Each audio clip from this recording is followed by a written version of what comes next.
Welcome everyone. तो last class में हमने प्रिंसिपल ऑफ डेवलपमेंट स्टार्ट किया था। पार्ट 1 हमने किया था। तो मैंने कहा काफी प्रिंसिपल्स हमारे 2 पार्ट्स में डिवाइडेड हैं। आज हम पार्ट 2 करने जा रहे हैं, ठीक है। तो पार्ट 2 में हम स्टार्ट करेंगे। हमने पिछली बार 5 प्रिंसिपल्स की बात की थी। आज हम 6 नंबर जो प्रिंसिपल उसकी बात करेंगे।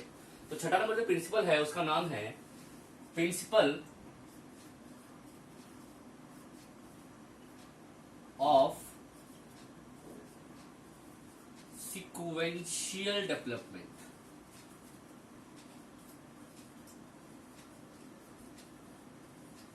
इसको हम क्रमिक विकास का सिद्धांत भी कहते हैं। क्रमिक विकास का सिद्धांत, ठीक है। क्रमिक का मतलब होता है एक सीक्वेंस चलने वाली, ठीक है। तो विकास एक सीक्वेंस में चलने वाली प्रक्रिया है, ठीक है। या इसको आप ऑर्डरली प्रोसेस भी कह सकते हो। ऑर्डरली का मतलब होता है एक क्रम से चलना, यानी कि एक ऑर्डर में चलना, ठीक है। या इसको आप सिंपल टू कॉम्प्लेक्स भी कह सकते हो। सिंपल टू कॉम्प्लेक्स यानी कि जो डेवलपमेंट हमारा होता है वह सरल से कठिन की ओर बढ़ता है, यानी कि सिंपल टू कॉम्प्लेक्स की ओर बढ़ता है, ठीक है। जैसे मैं आपको एग्जांपल देता हूं। जैसे बच्चा पहली बार जब लैंग्वेज बोलना शुरू करता है तो आपने देखा होगा पहला बच्चा जब लैंग्वेज के प्रोसेस में होता है तो पहले वर्ड को बोल नहीं पाता है। पहले अगर जनरली बात करें तो बच्चा पहले क्या करता है, आपने देखा होगा क्राई करता है, ठीक है। क्राई मतलब क्या होता है बच्चों, रोना। फिर वो जब क्राई एक उसकी एक इंस्टिंक्ट प्रवृत्ति होती है जिसको हम मूल प्रवृत्ति कहते हैं, ठीक है, इंस्टिंक्ट ट्रेट्स कहते हैं। क्राई करता है, फिर कुछ समय के बाद वह साउंड्स को सुनना शुरू कर देता है। साउंड्स यानी कि ध्वनियों को, ठीक है। उसके बाद वो इन्हीं ध्वनियों क्या करता है, वो इमिटेट करता है। इमिटेट का मतलब होता है कॉपी करना, ठीक है। और फिर वो जैसे कॉपी करता है उससे एरर्स भी होते हैं, लेकिन धीरे धीरे धीरे वो वर्ड्स को बोलना सीख लेता है। तो ये एक क्रम है। इस सीक्वेंस को आप नहीं तोड़ सकते। बच्चा पहले क्राई करेगा, फिर साउंड सुनेगा, फिर उस साउंड को इमिटेट को कहते हैं अनुकरण करना, ठीक है। कॉपी करेगा, उससे बहुत सारे एरर्स भी होते हैं। बच्चा वर्ड्स को एक मतलब पहली बार में नहीं बोल लेता। वर्ड्स में जब उसमें एरर्स होते हैं तो उसके बाद वो वर्ड्स को बोलना सीख लेता है। तो this is the sequence of language development. यानी किसी भी चीज का एक क्या होता है बच्चों, सीक्वेंस होता है, एक ऑर्डर में होती है, ठीक है। अगर हम जनरली एग्जांपल लेते हैं तो बच्चे की जो पहली स्पीच होती है, क्वेश्चन एग्जाम में आ भी चुका है कि बच्चा जब बोलना शुरू करता है तो उस प्रोसेस को हम किस लैंग्वेज में रखते हैं। तो बच्चा पहली बार जब बोलता है वो कौन सी लैंग्वेज बोलता है। तो आपने सुना होगा जो बच्चा जब बोलना शुरू करता है उसकी लैंग्वेज जो होती है उसको हम बोलते हैं बैबलिंग। बैबलिंग यानी कि जिसको हम बड़बड़ाना कहते हैं, ठीक है।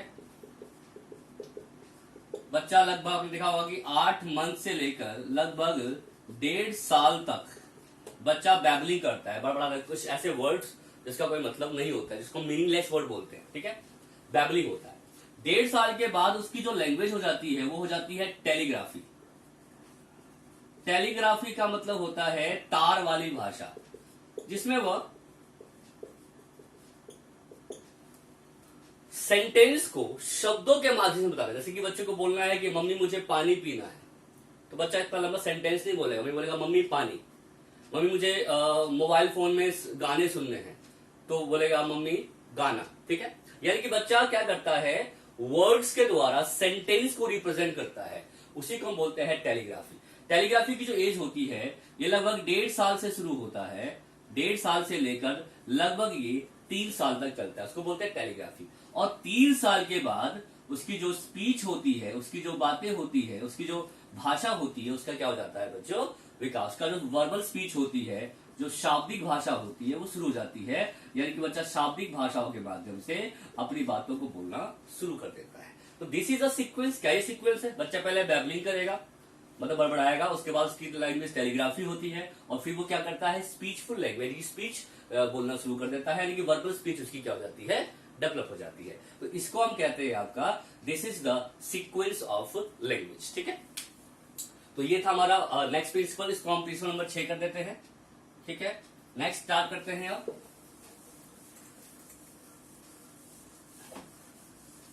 नेक्स्ट जो हमारा प्रिंसिपल है उसका नाम है नंबर 7 कर देते हैं इसको। नेक्स्ट जो प्रिंसिपल है वो है आपका प्रिंसिपल ऑफ इंटीग्रेशन।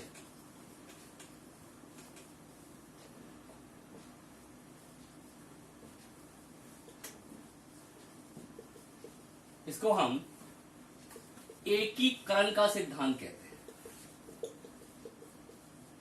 ठीक है, एकीकरण मतलब ये होता है संपूर्ण, यानी कि बच्चा कोई भी काम पहले करता है तो पहले उसको संपूर्ण रूप से करता है, फिर उसको पार्ट्स की ओर, यानी कि वो बच्चा पार्ट्स की ओर बढ़ता है। यानी कि पहले बच्चा एज अ होल जाएगा, फिर पार्ट्स की ओर बढ़ेगा। ठीक है, जैसे आपने देखा होगा जब बच्चा पहले कोई भी चीज उठाता है तो बच्चा अपने पूरे हाथ का प्रयोग करता है। ठीक है, उस पर पूरा हाथ रखता है, जैसे कोई चीज को उठाना है तो उस पर पूरा हाथ रखेगा, फिर वो धीरे धीरे फिंगर से यानी कि उंगलियों से उसको उठाने की कोशिश करता है, और जब वह चीजों को इंटीग्रेट कर लेता है तो वो पहले हाथ रखता है और फिंगर्स को कनेक्ट करके वो चीज उठाना सीख जाता है। इसी को हम बोलते हैं इंटीग्रेशन, या इसको आप होल टू पार्ट भी कह सकते हो। होल टू पार्ट का मतलब होता है संपूर्ण से अंश, संपूर्ण से अंश की ओर ही बढ़ता है। इसको हम होल टू पार्ट भी कह सकते हैं। एग्जांपल मैं आपको देता हूं, जैसे मान लो कि बच्चे को आपने पहली बार ट्री बता रहे हो, तो ट्री आप बच्चे को बताओगे बेटा ये ट्री है, तो पहले उसको बच्चे को आप पूरा बताओगे कंप्लीट कि भाई इस पूरे को हम वो कहते हैं ट्री। उसके बाद बताओगे बच्चे इस ट्री जो के अंदर क्या होते हैं, बहुत सारे पार्ट्स होते हैं, इसमें क्या होता है, रूट भी होता है, इसमें स्टेम भी होते हैं, इसमें ब्रांचेज भी होते हैं, इसमें फल भी लगते हैं। ठीक है, अगर फल वाला पेड़ है तो ये पहले आपने बच्चे को पहले होल बताया, तो एज अ होल जो हो गया उसको पार्ट्स, यानी बच्चा अब होल और पार्ट्स को क्या कर लेता है, बच्चा कनेक्ट कर लेता है। इसी को हम कहते हैं प्रिंसिपल ऑफ इंटीग्रेशन, यानी कि जोड़ना, कनेक्ट करना, एक प्रोसेस को दूसरे प्रोसेस से क्या करना बच्चों, कनेक्ट करना। ठीक है, इसी को हम कहते हैं इंटीग्रेट करना यानी कि जोड़ना। ठीक है, चलिए या इसको हम होल टू पार्ट डेवलपमेंट भी कह सकते हैं। ठीक है, नेक्स्ट स्टार्ट करते हैं। नेक्स्ट है principle of holistic development. Principle of holistic development, या इसको आप ओवरऑल डेवलपमेंट भी कह सकते हो, यानी कि ऑल ओवर यानी ओवरऑल डेवलपमेंट भी इसको कहा जा सकता है। ओवरऑल का मतलब होता है यानी कि जो बच्चे का विकास होता है वह हर एक दिशा में होता है, संपूर्ण होता है। ठीक है, यानी कि एक ही डेवलपमेंट नहीं होता, और बहुत सारे जो फील्ड होते हैं वो भी साथ साथ में बच्चे के विकास होते हैं। जैसे आपको मैंने एग्जांपल दिया था कि हमारे 3 डेवलपमेंट बहुत महत्वपूर्ण होते हैं। पहला जो होता है फिजिकल, दूसरा होता है मेंटल, तीसरा होता है सोशियो इमोशनल डेवलपमेंट। आपको याद होगा, तो ये जो तीनों बच्चे का जो एक विकास, अगर मान लो कि आपके बच्चे का फिजिकल डेवलपमेंट हो रहा है तो उसका मेंटल भी होगा, यानी कि फिजिकल होने से मेंटल भी होता है, मेंटल डेवलपमेंट हो रहा है तो सोशो इमोशनल डेवलपमेंट भी हो रहा है, फिजिकल हो रहा है तो सोशो इमोशनल डेवलपमेंट हो रहा है, फिजिकल हो रहा है तो मेंटल हो रहा है, मेंटल हो रहा है तो फिजिकल हो रहा है। यानी कि जो सारे डेवलपमेंट होते हैं वो एक साथ विकसित होते हैं, इनके बच्चे का सर्वांगीण विकास होता है, इसलिए इसको हम होलिस्टिक डेवलपमेंट भी कहते हैं, या इसको हम ओवरऑल डेवलपमेंट के रूप में भी रखते हैं। ठीक है, तो ये 8वां नंबर था प्रिंसिपल ऑफ होलिस्टिक डेवलपमेंट, या इसको आप सर्वांगीण विकास का सिद्धांत भी कह सकते हो, सर्वांगीण विकास का सिद्धांत। ठीक है, चलते हैं आगे। नेक्स्ट नंबर 9 जो है, 9th देखेंगे। 9th नंबर जो है प्रिंसिपल, उसका नाम है principle of individual difference. Principle of individual difference, Hindi में कहेंगे इसको वैयक्तिक विभिन्नता का सिद्धांत। वैयक्तिक विभिन्नता का सिद्धांत। आपको पता ही है कि 2 बच्चे एक जैसे नहीं होते हैं। 2 बच्चों का फिजिकल डेवलपमेंट, बच्चे का सोशल डेवलपमेंट, बच्चे का मेंटल डेवलपमेंट भी एक जैसा नहीं होता है। ठीक है, यहां तक कि आपको बता दो मैं, जुड़वा बच्चे भी जो होते हैं, जो ट्विंस होते हैं, उनमें भी कहीं ना कहीं डिफरेंसेस पाया जाता है।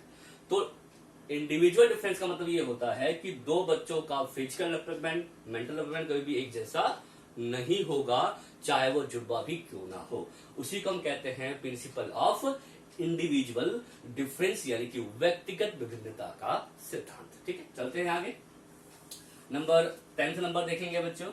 नेक्स्ट जो हमारा क्या नाम प्रिंसिपल है वो है principle of interaction between heredity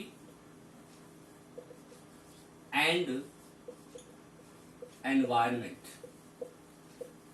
Hindi में कहते हैं वंशानुक्रम एवं वातावरण का सिद्धांत। क्या कहेंगे? वंशानुक्रम एवं वातावरण का सिद्धांत। आपको बताया था मैंने बच्चों कि जो भी विकास हमारा होता है वह हेरिडिटी और एनवायरमेंट पर बेस्ड होता है। ठीक है, इनफैक्ट डेवलपमेंट ही नहीं, बहुत सारी चीजें आप आगे भी पढ़ेंगे। तो जो भी है चेंजेस हमारे अंदर आते हैं, जो भी विकास हमारा होता है, दो मेन फैक्टर्स पर होता है। एक होता है हेरिडिटी और एक होता है आपका एनवायरमेंट। कितना परसेंटेज होता है इस बात पर हम चर्चा कर चुके हैं, तो इसको हम परसेंटेज भी नहीं कह सकते।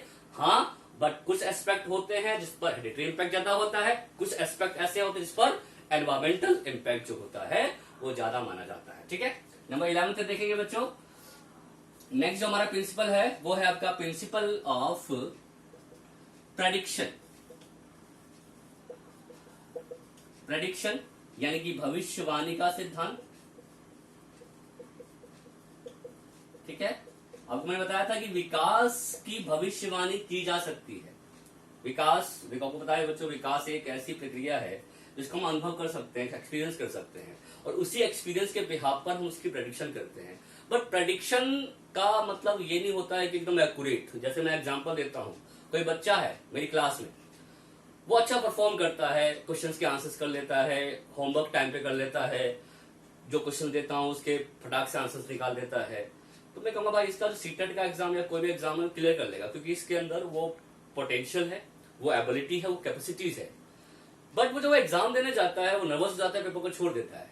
तो मैंने भविष्यवाणी उसके एक्सपीरियंस या उसके परफॉर्मेंस के ब्याह पे की थी, बट वो सही नहीं हुआ।